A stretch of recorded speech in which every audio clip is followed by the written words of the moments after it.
For a long time, humans could only travel as far as their feet would take them. In other words, slowly.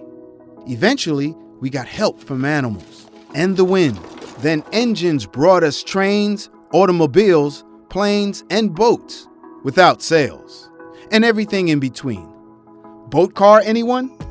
However, most engines burn fossil fuels, which produce greenhouse gas emissions, and greenhouse gases are warming up the planet to dangerous levels. Transportation accounts for 40% of greenhouse gas emissions in the Northeast US, so getting to net zero will require big changes to transport, whether by sea, air, or land. From vacuums to vaccines, ships move so many of the goods we depend on. Ships with battery-powered electric engines are currently making short voyages, while hybrid engines, powered by a combination of batteries and fuel, are beginning to enable longer ones. But in the near future, the biggest impact will come from transitioning to new fuels. There are many available, and they all have different pros and cons. Some are cleaner, some are easier or cheaper to adopt, and some are safer to handle and store. Depending on the size of the ship, geography, and cost, all options will be considered to help reduce emissions. The future of air travel may include flying cars, air taxis, and automated drone delivery. But for now, planes remain the first choice.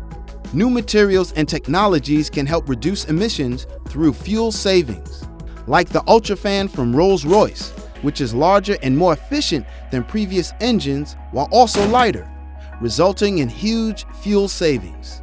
Electric engines will help too, and are already powering small aircraft, with many companies working to bring electric power to larger aircraft capable of longer journeys with more passengers or cargo. But for now, low-carbon fuels, such as biofuels, hydrogen, and synthetic options, play a part in the solution for reaching net zero.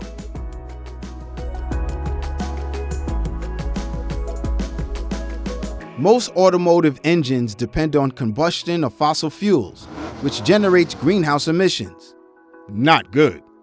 But now hybrid vehicles produce lower emissions from their tailpipes, and electric vehicles, or EVs, produce none. EVs use the same source of power as your toaster. But whereas your toaster uses the power immediately, EVs store the energy to use later. Essentially, they're battery-powered. And unlike traditional vehicles, EVs can use the vehicle's kinetic energy through regenerative braking to make them even more efficient. The electricity they use as fuel, so to speak, comes from the electricity grid. So as we turn to more renewable sources of electricity, all types of electric vehicles, like cars, vans, buses, and trains, will become cleaner. Hydrogen fuel cells already play a role in all of these types of transport as well, alongside batteries. And future innovations in these energy sources could mean they produce more power, making it possible for even long-haul trucks to be powered by electricity. Other developments, like the move away from car ownership towards sharing services, ultra-high-speed rail, and electrified transit will all help reduce emissions and provide benefits to all customers.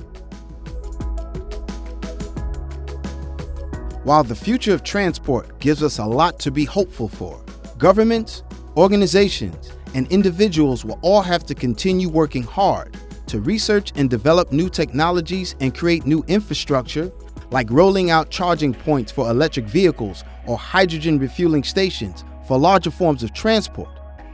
Expanding vehicle-to-grid technology, which allows EV batteries to return energy to the grid at peak times, and building pipelines that can deliver hydrogen from where it's produced to where it's needed. We must also work to ensure that access to new technologies is fair and equitable so that they're available to everyone. And finally, we must create more and more of our energy through renewable and other zero-carbon sources. Doing that will help get us to net zero.